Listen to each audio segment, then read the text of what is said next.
Coming up on this episode of the Goldilocks Zone, we're back with Dungeons & Dragons Chapter 5, our continuing adventure. We've defeated Clarg, we're ready to move on, see what awaits us in the magical land of Phandelver.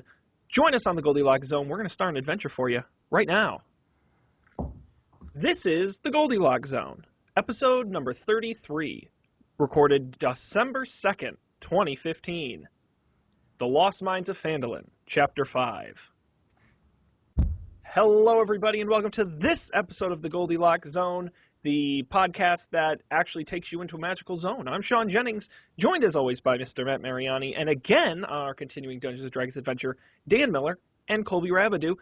Hello to everybody. How are you all doing this evening? Pretty good. We're already at 5? Pretty good. Crazy. We are. This is our third night, and we double up. So, yeah, this is number 5. We'll do 5 and 6. I forgot about the doubling bit. Yeah, sneaky, sneaky. It is exciting.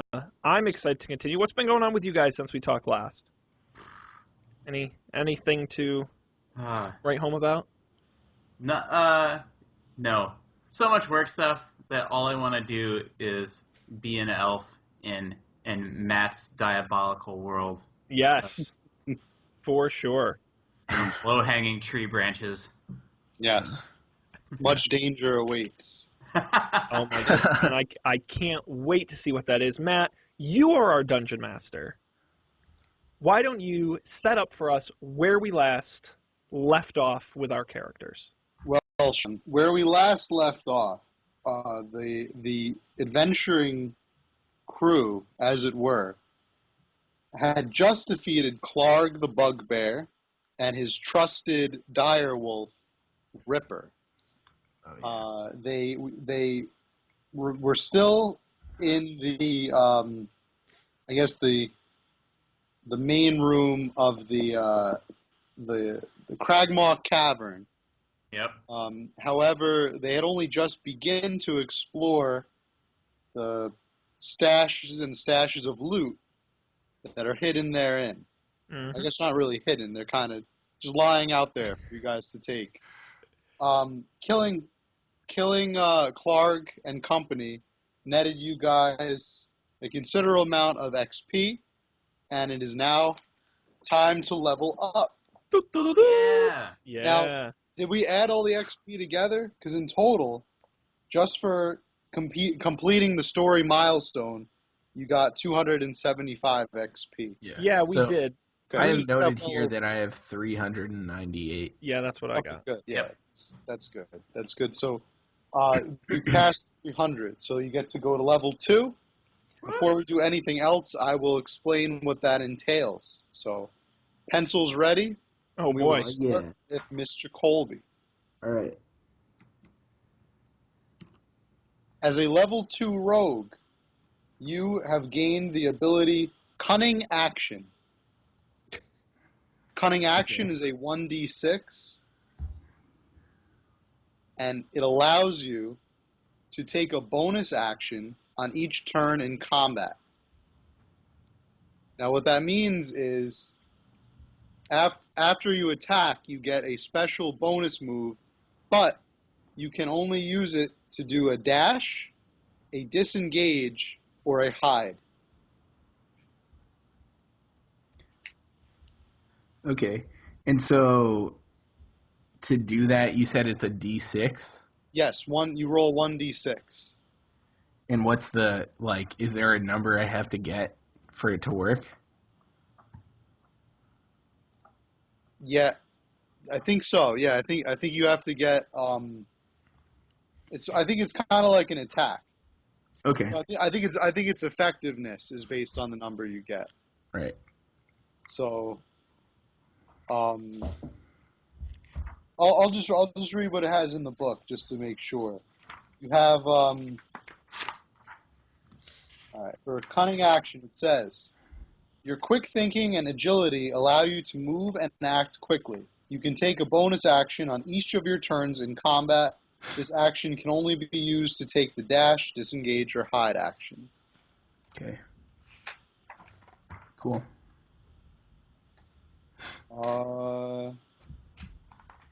Okay. Oh, I'm sorry. The 1d6 has nothing to do with the cunning action. That's just your regular attack die. Oh, It okay. stays at a 1d6 because then when you get to level 3, it goes up to a 2d6. Oh. It's in the chart. I guess it's just to let you know that you remain with a 1d6. Yeah, 'cause that didn't make sense. 'Cause you should be able to do any of those things without rolling the dice. So you get to do some stealthy ninja shit, basically. Oh, Nice. yeah. Yeah. Oh, yeah. I forgot I had the book here. I can look at this myself. Yeah, you can make sure I'm not lying. Oh, my God. I'm so excited for when we do this in real You life. can just make sure I'm not pulling things out of my ass. Yeah. Or if I'm doing it, I'm not doing it too obviously. We're going to skip Dan for now because his stuff is a little bit more complicated. But Okay, we're I'm going to Of reading course, up on it classic now. Dan. Yeah. we're going to go right to Sean. Yeah, Now- it's good to read up on it. Now, Matt, please tell me, becoming a level 2 means I get 50% off at all Sunglass Hut locations. Is that what this When entails? you retired, Sean, you have to wait for retirement for that. Oh, okay. What's my big perk? Am I even more good looking? Oh, even better. You get the Action Surge. Action Surge. That's my favorite energy drink. Action Surge. Yeah. It sounds like the new Mountain Dew flavor. Mm-hmm. So Action Surge. You get an additional action in combat or while adventuring. After you finish, you must take a long or short rest before you are able to use it again. Mm-hmm. As for the info in the book, let's just flip over to that. Mr. Fighter, Mr. Human Fighter, here we go. It says here, Action Surge. You can now push yourself beyond your normal limits, just for a moment. On your turn, you can take one additional action on top of your regular action and a possible bonus action. Once you use this feature, you must finish a short or long rest before you can use it again. Starting at the 17th level, you can use the action twice before a rest, but only once on the same turn. Do the levels go as high as 17? Oh, the levels go on and That's on. That's absolutely terrifying. I think the highest they have listed here is 20. Oh boy. 20. And then you Oh, could boy. probably get the expansion pack. So you give Wizards of the Coast even more money. And you can go to like level 30. Yeah, it's like in-app purchases. Like, wow. Yeah, Sounds like Scientology, but okay, sure. you have the right Thetan level. All right, fantastic. Action Surge, I get an additional action, but I must take a rest afterwards. Yep. And as far as I can tell, Can it be any action? that's your huge level 2 perk. Any action in combat or not in combat. Cool, so I can like stab somebody and then stab them again? Yeah. Neat. Yeah. But you can only do that once before taking a long or short rest. Right. Okay, cool. All right, here we go. That's your perk, Mr. Sean. And now here's Mr. Dan. Woo! All right, I've been trying to read up. I meant to do this. Good. Because you got to do a whole lot. As a ranger, let's see where we should start. You get to use magic. Yay! Woo! That's You exciting. become our team's first magic user. Yes, this is exciting. A whole bunch of new rules to learn. Yeah. I don't think any of you did magic, so I didn't really read that section. So we'll be dabbling into that. What? Yeah, I get some crazy spells here. I can touch someone and make them jump higher. That's awesome. Wow. I don't think that's very useful. Although, if I could touch myself and make myself jump higher, I could get to more branches. That's right. Dan, we I don't need you adventure. touching yourself, thank you. Oh man, I can make them run faster too. Jeez. Dan's just giving out superpowers left and right. So now that you're in the second level, I'm trying to see if you get to do second level spells. No, I You don't. You only do Uh, first level spells. yeah. That's I not think easy I at have- all. That's what I thought. But there's still some cool spells in here. There's still some cool spells. Spell casting. You can cast nature spells much as a druid does. Yeah, I have a specific list of spells here. You get 2 spells, basically. 2 spells to pick from. Yep. 2 first-level spells. Well, You have a plethora of choices. I know for sure that one of them is going to be Cure Wounds. If Sean's experience the last episode is any indication, we need that. For sure. I do not like wounds. And nice pickup. Where do I put my... And for the second one, I can't decide. I think there's 3 options I'm considering here. Alarm will let me set a magical thing that'll let us know if something's approaching. So that could be useful. Okay, there's 4. Ensnaring Strike will pin someone down. I think when I shoot them with an arrow, I just cast a spell on them. So that might be useful for locking some stuff down. Beyond that, though, there's also this Hunter's Mark thing, which will let my arrows do more damage. 1d6 more damage. It's not nothing.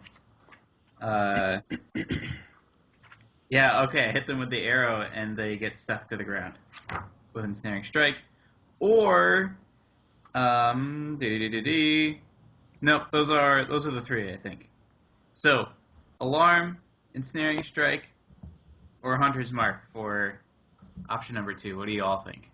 Yeah, an Ensnaring Strike is not just with an arrow. Right, it could be anything. You hit it with any... Oh, cool. Yeah. So, I like the sound of Ensnaring Strike. Yeah. Thinking back to the adventure we just had, would have been pretty useful. Yeah, to pin the dog to the ground, and then we could all focus on that big dude that handed Sean his handed him something. All right, so I'll go with Cure Wounds and Ensnaring Strike. Get a little crowd control, as the kids call it these days. Nice. Pretty sure that's a drug, Dan. One of those club drugs.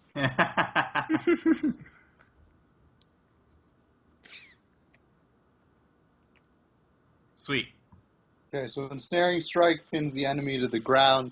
When you hit it, but by it's like a big, look like a thorny piece of brush or something, kind of comes up and traps them. All right. And then did you also choose Cure Wounds? Yep. Okay, good. I'll write that down. Cure Wounds. All right. Those aren't that hard to do. But on top of those 2 spells, Dan. But wait, there's more. Also get to learn a fighting style. Oh. What? Choose what's the Brazilian dance fighting style there? What? Krav Maga or whatever it is? You should learn that one. Sean, I'm not getting a Brazilian. All right. This is getting saucy. All right. Oh man, okay. I'm guessing I'm gonna have to look at these. I'm trying to... Ranger section. Yeah, it's in the Ranger section. Here we are. You get to do... I thought it was at 3rd level here. It says fighting style. At 2nd level, you adopt a particular style of fighting as your specialty. Choose one of the following options. Oh. Archery, defense, dueling, 2-weapon fighting. Oh, I think it has to be archery. Each one has their own perk. I'll explain the perk. Archery, you gain a +2 bonus to attack roll anytime you make them with a ranged weapon. Yeah. Defense, while you are wearing armor, you gain a +1 bonus to your armor class. Dueling, when you are wielding a melee weapon in one hand and no other weapons, you gain a +2 bonus to damage rolls with that weapon. Or 2-weapon fighting, when you are using 2 weapons at the same time, you can add your ability modifier to the damage of the second attack. Okay. I think archery is the way to go. I've been enjoying this arrow. Yeah. This bow rather. Okay. Archery is your fighting style. And that is a +2 bonus to attack rolls. So that's not damage, that's like roll to hit. Yes. Yep. Yep. There we go. Just like that. Wow, level up. We have leveled up. Whoa. Amazing. Now I think that's it. Let me just double check and make sure we're not leaving anything out that could be important. Oh, of course we were leaving something out. Each time you gain a level, you also gain an additional hit die. For everyone? That's when you, everybody gains an additional hit die, but it's not, I don't think it's for, I think it has to do with your HP. Like your HP basically goes up. Oh, that's good. Oh, so what, we earn a point? Yeah. Okay. Basically, you all earn an HP. I need that. It's more So I do have this thing on my sheet that says hit dice, and it says 1d8. What is that? Where? Oh, yes. That. That's what. All right, so you spend hit dice whenever you want to regain hit points during a short rest. Oh, okay. You automatically regain all your hit points. Right. If you're ever taking a short rest, gotcha.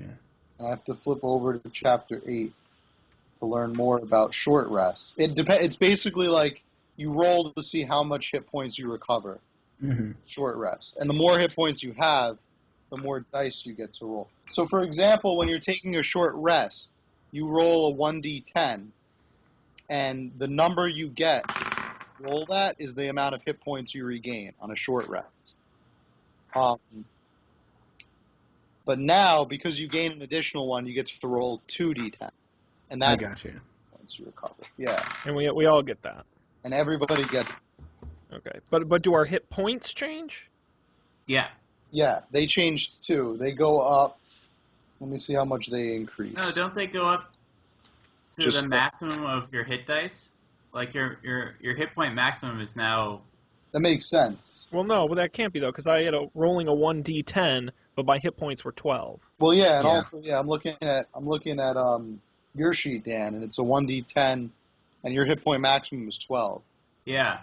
So there must have been some bonus there that. Oh, you mean like a Yeah, you might have had there might be a perk. Right. Fey Ancestry maybe gave you like a little bit of a boost. Okay. You add your Constitution modifier. Oh, I see that. Yeah. Oh yeah, that makes sense. Yep, that makes sense. Yeah, okay. It's +2. Okay. And so now our hit points are 20? Or 22 in my case. Yeah. Oh, 22 in mine because I have the +2 as well. Yeah. Okay. So wait, so it's my hit points with the modifier double, or? No, I think you get the modifier once. Yeah. Okay. So I have my hit point max right now is 9, and I have a +1 modifier. So that means my next hit points will be 15. No, what's your hit dice, Colby? 1d8. So your maximum will be 2d8 plus 1, which is 17. Okay. Okay. So when you take a short rest, you roll the die. Mm-hmm. Then you add your Constitution modifier to that roll. That determines how many hit points you recover. Okay. Okay, Got it. So we should do that, or have we all regained our? Yeah, we took a long rest between Saved, episodes, count that as a long rest. All right. Get to cheat that way. Cool. And any other perks or bonuses we get as member of the level 2? Do we get access to the Admiral Club at the airport? What I just want to make sure we get all our perks. All right. Yeah. Now I think we're all set. All right. That's all the cool perks we get. All right, leveling up. How many, do you know off the top of your head how many hit points we need to get, or how many hit points, how many experience points we need to get to level 3? How many experience points to get to level 3? We need 900. All right, well, we're almost we have halfway a lot of work there. to do. So we've got a while to go before we get to that leveling up again. Okay. All right. All right, we are off. We are off. Okay, so adventurers, you have a few decisions to make. As of now, you are standing in the center of. We'll say you camped out around the fire pit that existed in this little antechamber in the cavern. You are warming yourselves by the fire. Everybody's just waking up from a long rest, and you remember that there is this store of treasure all around you, glinting and gleaming, and just waiting to be cracked into. Money rules everything around me. Dollar bill, y'all. So who's gonna crack open that treasure? Well, I thought, if I remember correctly from the last time, there was some kind of lion-headed symbol on the box, and I was about to, before we ran out of time, I was going to roll an intelligence check with the history bonus to see if we knew anything about it. You were a history minor Yeah, my history minor. Phandelver University. The fight in F Dark you. Elves. All right. I roll a 10 plus my 2 bonus is 12. All right. Based on your intelligence check, you recognize vaguely recognize this symbol that you see on the store of the wagon. It belongs to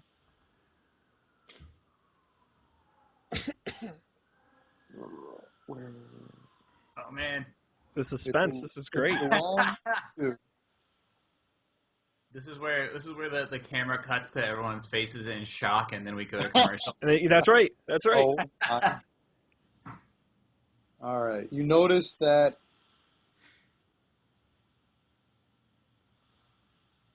this is horrible. There is We'll edit it in post, right? Not a chance. I'm far too fancy for that. not a chance. Not a chance. I barely do any work on this. Okay, here we go. You notice that the crates are all marked with a blue lion, a symbol of the Detroit that Lions. vaguely recognized Yes. of a famous merchant company in Phandelver known as the Lion Shield Coster. Ah. This is when the case cracks wide open. Okay. It's a blue lion with a silver background. And that's about all you recognize. Belongs to Lion Shield Coster.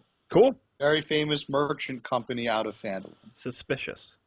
And this is not the people who hired us to get the. No, that was an independent entrepreneur. Uh-huh.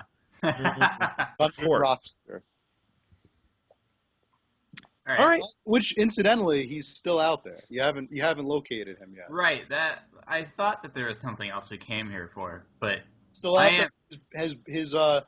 His partner in crime is still somewhere in the cave. Right. We do need to find that guy. Yeah, definitely. But He must be real sad right now. Oh. First, I think we need some treasure, don't we? Yeah. I'm too excited by this treasure to really care about him too much. Checking out this treasure. Piles and sacks and crates all around. What do we got here? Should I be rolling some sort of perception here, looking around? I'm like poking through. I'm upending the sacks on the floor, and we're crowbarring the crates open so we can peer at what's inside. Mm-hmm. All right. Perception. You can just choose to open up the chests. Oh yeah. let's open up the chest. Dan, you can't really mess that up, right? Do you need to roll for that? Or are you gonna and Dan rolls a 1 and misses the latch?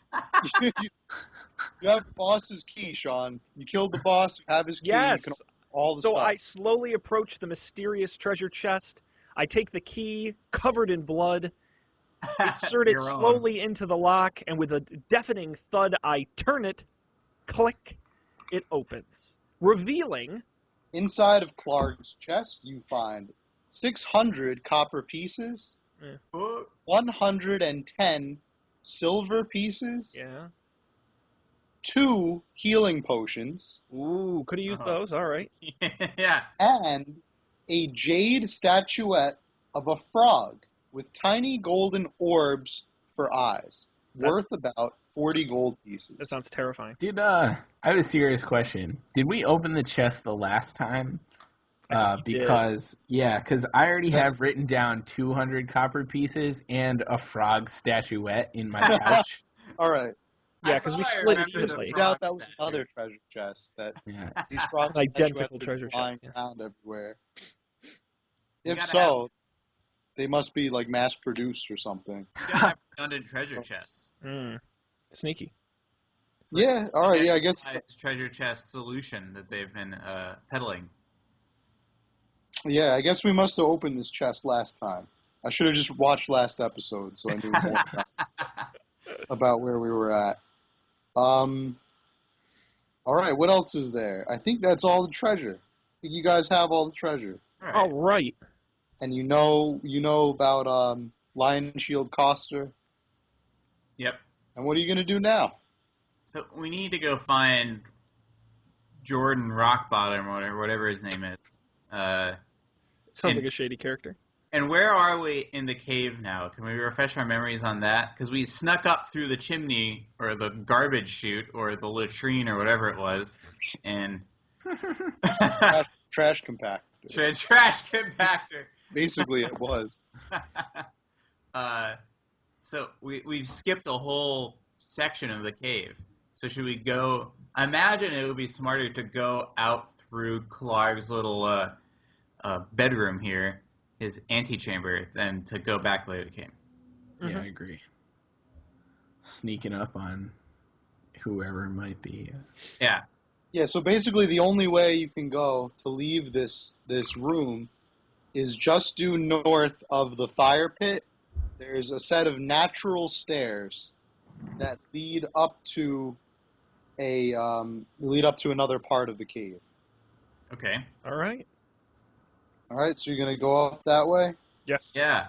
Okay. So how are you going to go? Are you going to run up the stairs or are you going to sneak up the stairs? I think sneaking up the stairs, and I think Colby has proven adept at the sneaking. No one at last episode. No one had any idea where he was. It's true. All right, I'll sneak up the stairs. I'm looking for my stealth thing. Super stealthy. All right.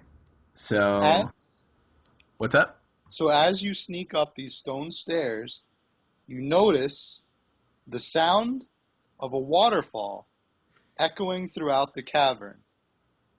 Man, as really you approach, the waterfall gets louder and louder, making it difficult for you to hear each other. What?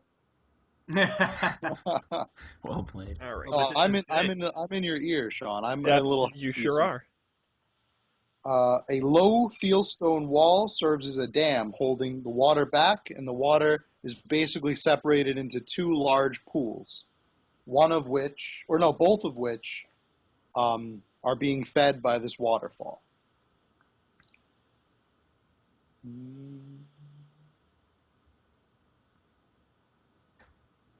What's the next step? Are you guys gonna come up here with me, I guess? Yeah. We're right behind you. Yeah. All right. Do you want to approach the water? Yeah. Can I perception check? Sure. Check the scene for safety. Yeah. See what's going on here. I'm suspicious. All right. I can't find my perception on here. It's under wisdom. Oh, it's wisdom. All right. Oh, I have no bonus on Winsome. I have a modifier. All right, I got a 14. Okay, that's plenty Not for bad. you to look around and see that the water drains out the western end of the chamber, which forms a stream. It is the same stream that you encountered earlier when you entered the cave. Okay. That is the only way out of this room besides the way you came in. Is this interesting. this little tiny stream. Huh. So, is there anything on the other side of the stream? No, just cave wall.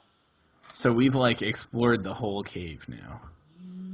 No, This is part of it. wasn't there a chamber that we didn't go into off the entrance when we came in? No, that was the one we went into where the dogs were. Yeah, but... No, I think there's one more, but I think we have to follow the stream. Oh, back where we came from? Yes. Gotcha. Okay, well, streamwards then. As you follow the stream, you notice that there is a bridge of sorts that allows you to cross further to the northwest of the cave. Or you can continue to follow the stream further down. So either this wooden, you notice that the bridge is man-made. It's a wooden bridge. It is relatively stable and no chance of collapsing or melting into the stream.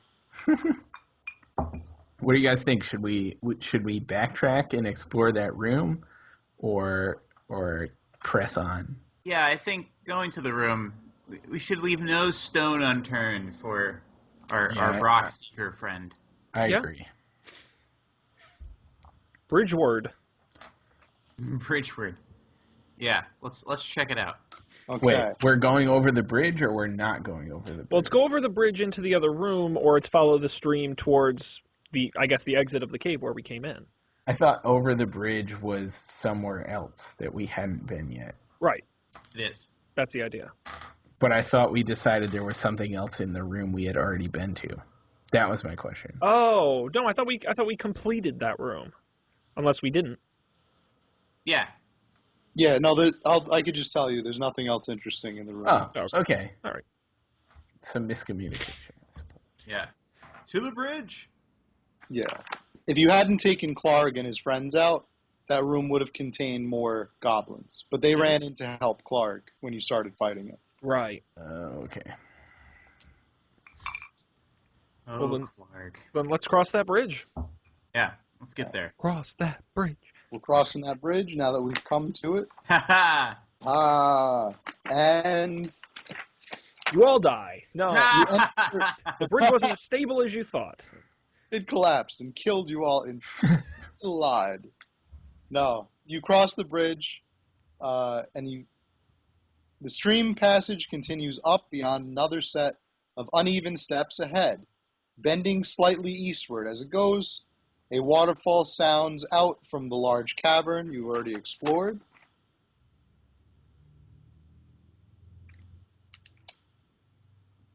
And as you cross the bridge, you've noticed one goblin standing watch on the bridge. But fortunately for you, the sound of the waterfall in the previous room has masked your approach, and he is facing the opposite direction.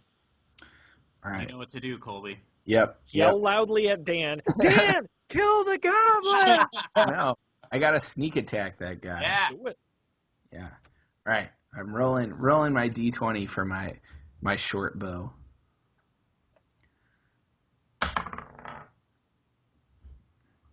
All right. I got a 9 plus 3, so I got 12. 12. Okay. What are you attacking with? Your short bow? Yeah. All right. Your arrow hits the goblin right in the loins. Oh man. And he's so shocked at the arrow that has now hit him right in the buttocks. He falls off the bridge and dies on the jagged rocks below. You killed him. Dashed upon the rocks. That's harsh. I'm a little sad that we don't get to loot his body. Well, we've got some rope, Colby. That's true. Perhaps we'll have He to. didn't have anything cool on him. Oh, okay. Nice. Nothing interesting. You killed him just for the fun of it. Just for sport. Yes. All right. So now you're continuing to proceed along the bridge. And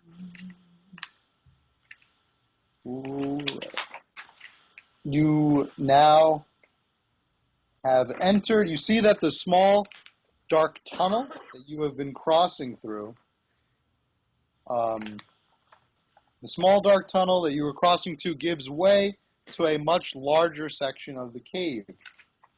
Even larger, or just slightly larger than the area of the cave where Clark was residing.